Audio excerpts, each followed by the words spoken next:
My dear scallywag, if you are a land investor, you're going to love this video because I'm going to pull a market with you guys, walk you through my data process. I'm going to show you guys the filters that I use on my data. If you're brand new to land, this is a must watch, or maybe if you're advanced too, this is worth a watch because we're going to go through this raw, live, in real time. Okay, let's do it. Before we jump into it, if you guys like this kind of content, give it a thumbs up for myself and for my mother. It means a lot. She likes to watch these videos, and it's definitely better if it's got a couple more thumbs up on it, if you know what I'm saying. Okay, guys, so we are here in Land Insights. This is the tool that my team and I built. This is what we use for our market selection, for our data, whole 9 yards. I've got a little link down below too if you guys want to give it a demo. You guys are more than welcome to, and we'll give you 1,000 free leads on that call. It's pretty juicy with a hand-selected market. Like, we'll go through this process with you. But anywho, let's start with a state, okay? Let's just throw a dart at a dartboard. I haven't worked in South Carolina in a long time.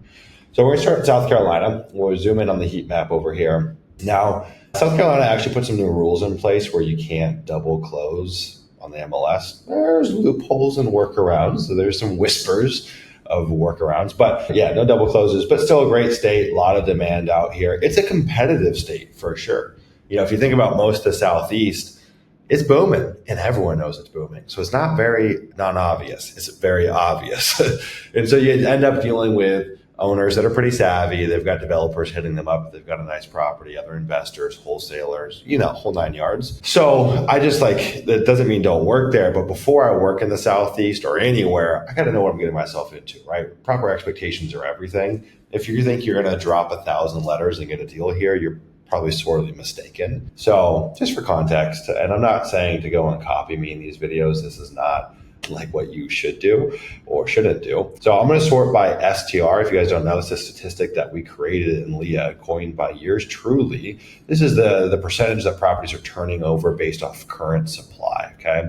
So obviously the higher the number, the better. Lancaster is interesting, 129 active, 13 pending, a little soft in the last month, but 213% in the last year, which is pretty strong.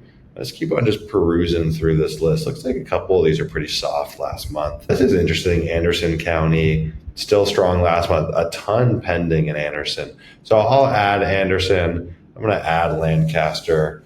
Kershaw is interesting too, so why not look at Kershaw as well? They're all somewhat close to each other. Let's start there, okay? That seems like a good enough place to start, yeah? So over yonder, you've got Anderson. The reason that these two were both soft, both 2% in the last month, is, well, they're adjacent to each other, right? So that explains that. Anderson is next to Greenville, probably where a lot of the demand's coming from.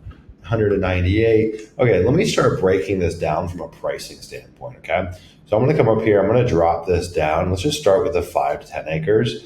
If you're inside of LEA, we talk a lot about our 4 different pricing strategies. Okay, this is how we fracture markets to create homogeneous pricing offers to give to owners that are accurate.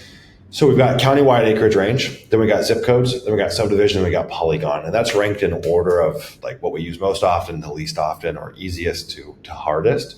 They all have their own merits, but I'm going to start with countywide acreage range, okay? We're going to look at the 5 to 10 acres. So if I float over this, you guys are going to see a Gini of 30. Now, the lower the number there, the more homogeneous pricing is. And when we think about homogeneous pricing, I'm thinking about in the last year, or any time frame, but I'm going to use the last year here, okay? In the last year, what was the lowest sale and what was the highest sale, okay? The closer those numbers are together, the more homogeneous the market is. As in, if a market had a low sale of 40,000 and a high sale of 50,000, that's a very tight grouping. So we have a very high likelihood of creating reliable offers. If it was 1,000 and 2 million, how the heck are you going to price that thing out? Well, you would have to think about a different strategy than countywide acreage range, of course. So anything under like 40 for a Gini is like, okay, I'll take a look, challenging. 30 and under is where you start to get my attention. And then in the 20s and underneath, you're pretty much golden, right? Now, this is not excluding outliers. I won't go through the outlier exclusion process, but that's important because there's always going to be outlier comps in any data set, things with houses on them, things with swamps on them, like stuff like that, right? Stuff that is outside the norm of what we're pursuing within our data. So also the smaller acreage range, smaller acreage bands like 5 to 10 acres, 1 to 2 acres, what have you, are always going to be the most sensitive. Like if I go look at the 1 to 2 acres, let's go look at the Genie on the 1 to 2. And hopefully I can share those to you guys. It's a 51, right? Smaller property, smaller acreage, higher sensitivity in price. Okay. As you go up into the higher acreage ranges, it starts to kind of become more uniform. So let's go look at the 10 to 20s. Is Sumner right? Let's see if and I didn't look at this before, but yeah, 27. Okay. You guys can see how this works. There's both an art and a science behind market selection for land investing. Okay. It kind of reverted back to the norm of 30 for the 20s and 40s, but limited sample size, right? Only 13 active properties, so only about 12 sales in the last year. So it's a small data set, so it's going to be sensitive. Now, I'm probably talking a lot your way. If this is going over your head, frankly, this is why you probably need to be a group like Leah, because you really can't run the land business nowadays successfully without this level of thinking. Okay, if your approach is you pull out your bazooka and you just blast counties with marketing, it's just inconsistent. You're going to lose probably more than you win. And it's a really hard business to run. In fact, I would say it's not even possible to run. 39. But again, you're like, what's going on here? But again, it's a tiny, tiny data set, right? And so I'm almost positive in these 40s to 60s and this 20s to 40s, there's some wacky comps, right? Let me show you. The 1 year min was 6,800 and the 1 year max was 44,000, right? That's on a per acre basis.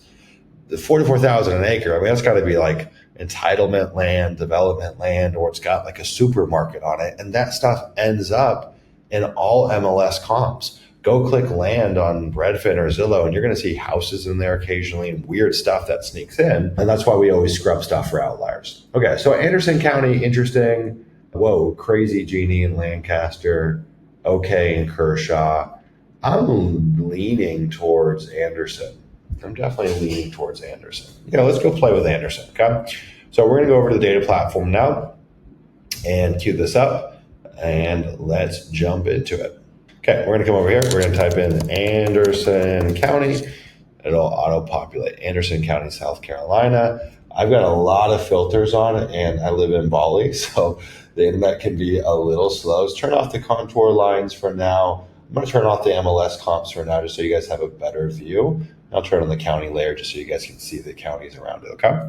Now, this is definitely a rural recreational market, right? And I've been doing this stuff long enough just to know this. Like you could go through the data and figure that out for yourself. There's going to be some rural infill demand here in the town of Anderson. We might capture some of that. But for the most part, it's probably north of 5 acres, right?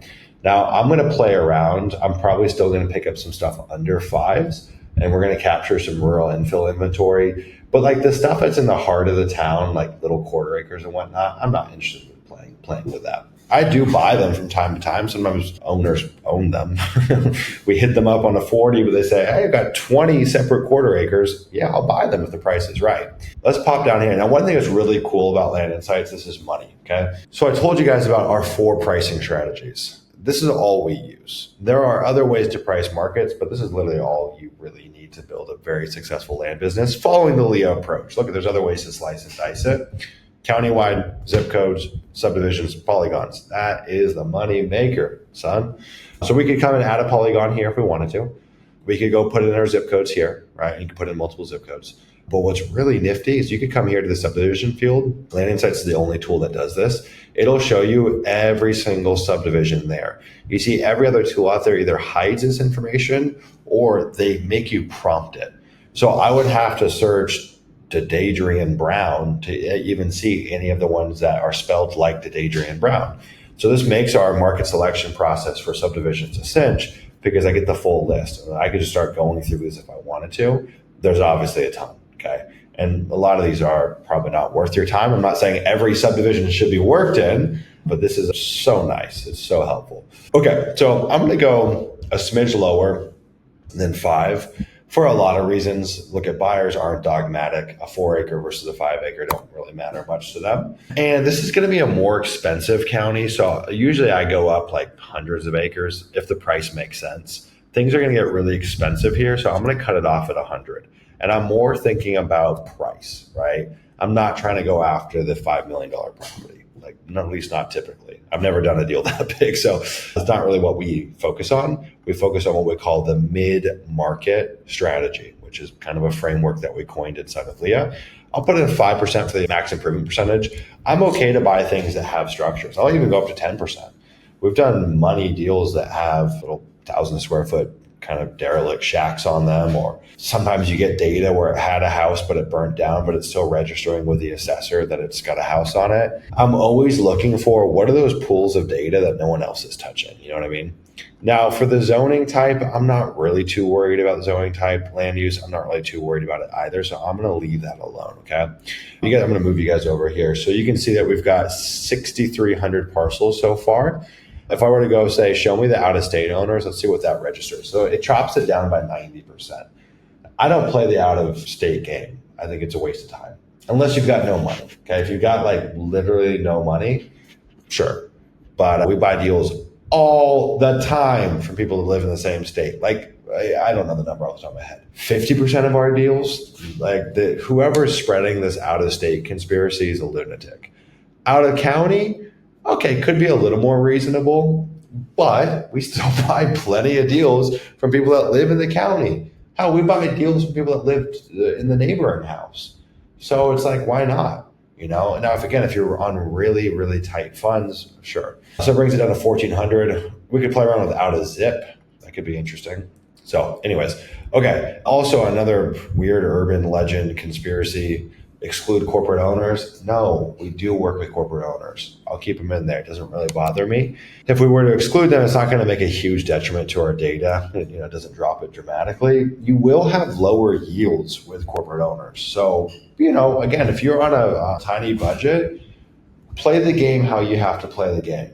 But at a certain point when you can afford to market at scale, if you find a good market, maximize it. Like, go and hit it, because there's only so many good markets out there at any given time. So I just don't really fall victim to that trap. This is really interesting. Only interfamily transfers. So show me owners that have essentially inherited the property. That's a really cool scrub. Now, if I was low on coin, that's the filter I'd be using. Okay. Screw everything else. I don't care if someone lives on the same block. If they inherited the property and they don't have a basis in the property, well, of course, logic tells us they're going to be more motivated. Love that. I'm not going to use it here, but I do love that. Owner's tax delinquent, we could play around with that. Again, I don't ever use it. I just think it's silly. If you wanted to play the tax delinquent game, you shouldn't be playing it from any data platform out there. The tax delinquent game only makes sense when you have the freshest tax delinquent data coming directly from the treasurer. Like when it's hot off the press and they literally just got it done today, call them or go to the treasurer's office and get that list. That's money if you're playing that game. But in data platforms, there's just too much of a latency. There's really nothing any data platform can do. It's just not like a worthy enough problem to solve for any data platform, not just Land Insights, like across the board. There's always going to be a delay there. Now, full candor, the tax delinquent game usually means one of two things. One, the owner's dead. Okay, that's very common. Or two, there's title problems. And that could be because the owner's dead. So they could be in or they could be linked. But there's just know what you're getting yourself into. Airship stuff, probate things, very, very common. Liens, judgments. That's a whole strategy within itself. That's an interesting one, but it's a whole strategy in itself. Okay, let's go down to ownership length. Now, this is one I do use, okay? Now, as you have more money to market, you could change your tolerance for this. When I went and look at all the deals that we do, most people have owned it for over 5 years. That's pretty typical. We do have some deals that fall underneath that, but 5 years or 60 months seems to be typical. So let's go put in 60 months. What does that do to our data? Chops it by 1,000. Are there deals in that list of 1,000 people that got it recently? For sure. I mean, if you wanted to be more aggressive, I would say 12 months, because distress hits all people, okay? You could buy a property last month and something could happen in your life to where you have to sell that property, but it's a much lower hit rate, okay? So 60 months is a cool place to play in. Now I'm giving some sauce in this business. If you guys like this sauce in this business, in this video, if you guys like this sauce, give it a thumbs up. The reason I'm giving you guys some sauce is what I just broke down here is literally backed by data, AKA Sumner's deals.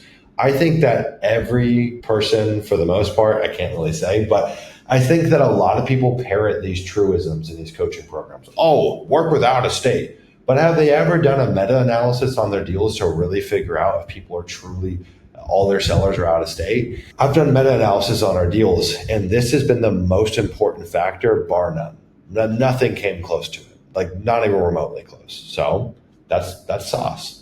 If you wanted to filter your data, I think ownership length makes the most sense.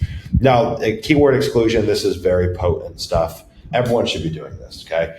In this data set of 5,400 people, because I'm not excluding corporate owned, there's going to be the Bureau of Land Management. There's going to be Anderson County. There's going to be different municipalities. There's going to be waste management. There's going to be PG&E, people that we don't want to market to, right? So I do recommend coming in here and putting in exclude keywords like BLM or what have you. There might not be much BLM land in Anderson County, but go through your data and see what are these recurring themes that happen here. You could just type in like Anderson County, or you could even just put in a part of the keyword. You see that removed about 100 properties. So you don't have to know them down to the exact science, right? You could just put in like gov, like anything with gov in it. Like, let's just remove that, right? So you don't have to know it to an exact science for that market. And then like any of like the obvious ones, like natural gas. See if anything comes up. I don't know. Yeah, 2 properties, right? 2 natural gas properties. Cool. That's $1 I just saved in marketing for people that we're never going to sell to you, no matter what. Okay, the natural gas company is not going to sell you their property. The BLM is definitely not going to sell you their property. They might let you go and clear cut it. They like to do that, but they're not going to let you go and buy it from them. Okay, so there's many keyword exclusions. Go through your data, play around with it. I don't have time to go through every single one, but a lot of them are obvious. Think about federal government, think about the county, or think about the state, think about the county, think about the municipality, think about waste management, utility companies, banks, things like that.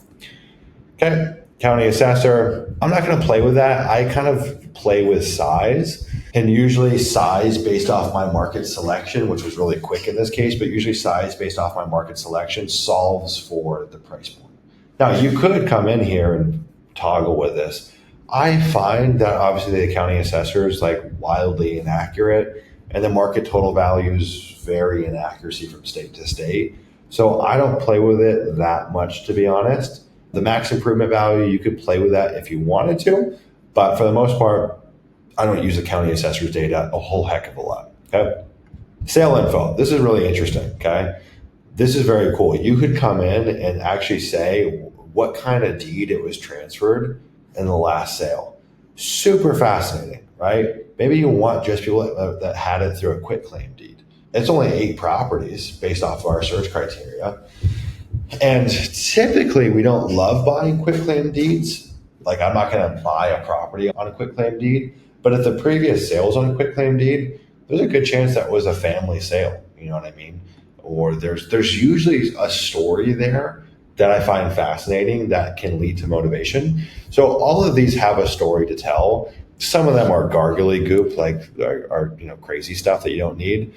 Transfer on death deed could be very interesting. It's nothing that comes up here, but this is very fun. This is more just fun to experiment with. I'm not saying that you need to go and use this in all of your market selection search, but I just find this stuff very interesting to play around with. And there's definitely gold in here. You know what I mean? So anyways, I'll leave that be. You can do seller's name if you want to toy around with that. It'd be more for individual searches, things along those lines. If you guys want to look for open liens, again, I typically don't mess with that. Structure information, you could remove anything that has structures based off our AI detection algorithm. I typically just play with the total square feet, okay?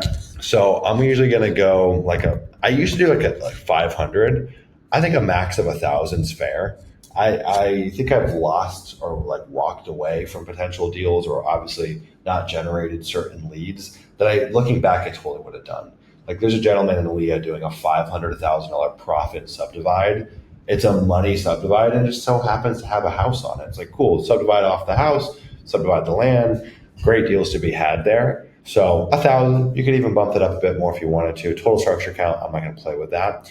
And then scrubbing. This is where it gets very, very interesting. So as we get into scrubbing, This is where you guys can start to have a lot of fun. So here we could remove all HOA parcels. That's 100% free to do. Oh, wait, actually, all of these are free. If you're pulling data through the data platform, all of our scrubs are entirely free. So I could remove the HOA parcels here. It should auto-generate. I can remove landlocked properties. This does not auto-generate because it's a huge data set. We're going to deduplicate owners. I don't need to reach out to people that own 12 properties and hit them up 12 times. I typically keep the larger property. Wetlands coverage really depends on the market. There's a lot of variables there, right? A lot of variables, but let's just call it 30%. We're going to do the same for the flood coverage. Let's just call it 30%. There are times to go beyond that. I think 50% is more fair. We're just playing around here, okay? Those numbers do need to change too, in my opinion, depending on the size of the property you're going after. So that might be cause for segmenting your data set to where you're going to do the 4 to 100s, but maybe you do the 4 to the 8s, and then the 8s to the 20s and whatnot. And the rationale behind that is for a 4 acre, I'm not trying to buy it with 70% flood zones because I'm left with hardly anything that I get to use. I get like 1 usable acre. But as I get up into like the 80s to the 100s, right? Let's say I go put in 80 to 100. I'm down to buy something that has 70% flood zones. Why not? Still plenty of usable space. And yeah, it's going to sell at a discount, but it's still an interesting deal. So I think that these scrub percentages should change based off of size. And all you got to do is just export it separately. And it's very, very easy to do. You guys could use our road frontage scrub if you'd like to. So let's say I wanted to find subdivides. I could say, hey, it's got to have at least a minimum of 1,000 feet of road frontage. And then I get to tell it, hey, highway roads, keep those in, normal roads, local roads, I'm going to remove local roads, right? Whatever you want it to do, you can play around with that. I'm going to keep all roads. And this would just make sense for subdividing, like mainly exemption-based subdivides. For regular flips, I'm usually not toying around with that, okay? Then bada bing, bada boom, I export my data, and that's the lowdown. What's really cool is I actually get to go and see these properties before I export them. So let's say I got this 80 acre here. I say, okay, show me the details on this. This is one of my favorite things to do. When I'm going and doing my pricing, okay, I've come up with my pricing formulas. I use Land Insights for the pricing information. I pair that with the Redfin data. I come up with my average, my median pricing, not averages. What I'll do, this gets really fun, okay? I will go and do a mock underwriting. So this property here, let's say that I offered on this $300,000, okay? Based off of all the stuff I came up with, my formula, I said 300 grand is what I'm going to offer on this deal. It's a very weird shape. So we've got this nice chunk here and then this weird stuff over here. Definitely very easily could be subdivided off though. This is actually just all vacant to be subdivided. But let me just look at it as a flip, okay? So here I get to see the AI comp value. It's at $528,000. I'll do a simulated comp on the deal. I'll pretend that Big Water Marina LLC just sent me a lead form and they say, hey, we like your offer at $300,000, or they just responded to it. I'll just play it out and say, okay, if I offered 300 grand, would this have been a deal? And so we'll just use the Land Insights comp tool really quickly. And I go through this mock simulation. $528,000 is what it underwrote it at. You can see kind of all the details, market insights, parcel insights. The AI algorithm likes this property. It's not catching anything that's a red or yellow flag, so we're already off to a good start there. We've got comps all around it, right? Tons of comps, tons of comps. In fact, there's a 10 acre right here listed that sold at $31,000. So definitely got massive subdivide potential like all day long, because 30 grand an acre for chopping up 10 acres sounds sweet. But let's just look at it in terms of a standard flip, okay? I can do my whole profit calculator breakdown. I don't need to go do that now. I'm gonna go through the manual comps, and I'm actually just gonna use the auto select comp. Whoops, sorry. I'm just gonna go use the auto select comps here real quick for the sake of convenience. So here's the two selected comps that brought me. So 157 days on market. Let's go look at this comp. Sold at 545. How similar is this? Damn, this is super close. Now this does have water access where ours does not, but we are, well, do we? Kind of. Not really, but kind of. I mean, we kind of do. Yeah, no, we do. You got it, yeah. You've got water access there. All right, chilling. So cool, that's same. What a perfect comp. 82 acres, 545. Go back here, days on market on that puppy was 157. So this is 13 miles away. The MLS gets this stuff wrong, but It very well could be because it's a big freaking lake, so very well could be. But then I'm like, okay, cool. I offered 300. It's worth in the low fives. Maybe I got to adjust my math. So I'll go back there and start rethinking my math. I won't rethink it off one comp. I'll do a few simulations. And I'm like, okay, is this like, did I miss something here? And oftentimes I'm able to correct my pricing so much by doing this, these mock simulations. And with the Land Insights comp tool, it takes like a millisecond. Or you can just look at the AI comp value here and just do a snap judgment. But it's been very, very potent for us. So anyways, guys, hope you enjoyed this video. If you guys want to get access to Land Insights, come hop on a call. We'll just walk you guys through it. We'll give you 1,000 free leads, hot leads. At the end of that call, we'll pick a market for you, worth your while. We've had so many people reaching out about Land Insights. It's insane because the market has woken up to the fact that this is bar none the best tool out there. And it's not the best tool just because it's a better data platform. It's the best tool because it does things that don't exist anywhere else and allow you to be a one-man band or one person in a VA and run a super successful land business through the power of the code that we've built. So hope you guys enjoy this video. Talk soon. Take care of yourself.